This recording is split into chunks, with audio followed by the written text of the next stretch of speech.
சொக்கநாதன் பெற்றெடுத்த பிள்ளையாராம்.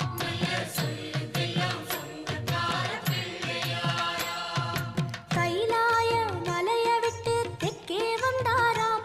இந்த பிள்ளையாரு பட்டி கண்டு இருந்து விட்டாராம்.